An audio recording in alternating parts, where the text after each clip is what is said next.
Welcome to Verse Breakdown. My name is Ewaenruwa Nomaren, and I want to discuss the verse Matthew chapter 10 verse 25, where Jesus Christ told some disciples, "It is enough for a disciple that he be as his master, and the servant as his Lord. If they have called the master of the house Beelzebub, how much more shall they call them of his household?" Beelzebub in this text refers to Satan the devil. But the majority of this video is actually going to be more geared to how we should copy Jesus Christ and how we don't copy Satan the devil and so on. There are a few attributes that I'm going to be looking at today that Christ had and we should copy.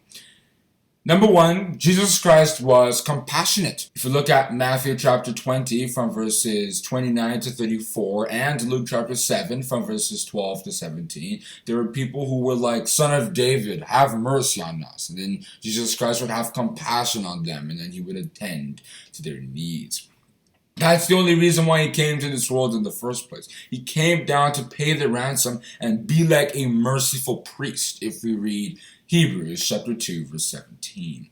Then he was forthright, as in like he was sincere, honest. You knew where he was compared to the Pharisees who were pretending to be what they were not. If we read Matthew chapter 5 verse 20 and chapter 15 from verses 7 to 9. They knew that they were not in the right place, especially compared to Jesus Christ, but they wanted to pretend that they were really the ones that you should be seeking after if you want to worship God. But Jesus Christ, you knew what he was doing, you knew his mission, everything was clear about him.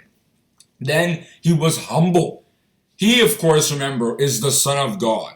Just look at him as a prince versus a king. So he has a lot of honor and glory. That's why 2 Corinthians chapter 8 verse 9 called him rich. And then he came down, in a sense, and left those riches. And he was poor in this world. So that is really just how much of a gap there is. He came down from heaven and had to suffer in this world. But he was humble enough to let that come upon him. And St. Paul reflected on this quite passionately in Philippians chapter 2 from verses 6 to 8. See also Hebrews chapter 2, 12 and verses 2 and 3. Then he's reliable.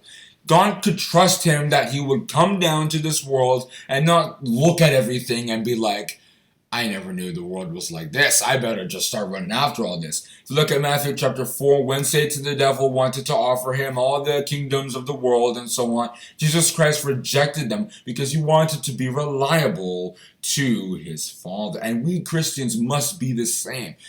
We shouldn't be unstable if we read James chapter 1 verse 8. God should be able to call on us for anything and we be ready to comply. Then Jesus Christ was knowledgeable.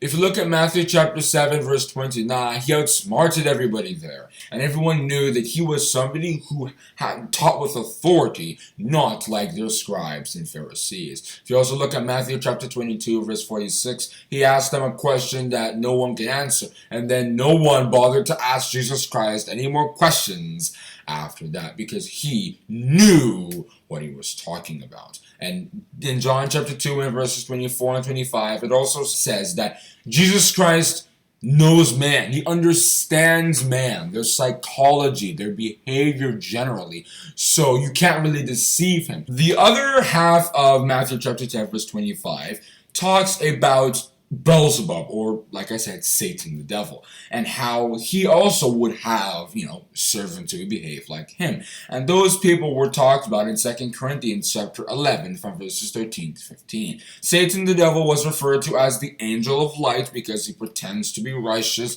He pretends to be the one who wants to help everybody like God the Father sincerely is.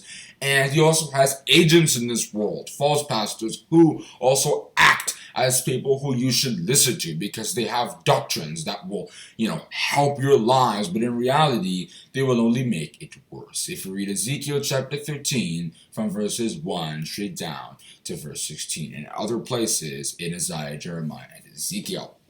So those are people Satan the devil uses to bring people to his fold. They craft doctrines that don't really bring you closer to God, but make you really feel like a Christian, so that you can't really end up doing anything to be a part of the faith and therefore be saved. We should resist the devil if we read James chapter 4 verse 7 and not be a part of that group, but rather we should copy Jesus Christ because he is an example if we read 1 Peter chapter 2 verse 21. So when we replicate someone who was righteous, then we will also live righteous lives. And that is where I'm going to stop on discussing that verse, Matthew chapter 10 verse 25, which once again reads, "It is enough for a disciple that he be as his master, and the servant as his Lord. If they have called the master of the house Beelzebub, how much more shall they call them of his household?"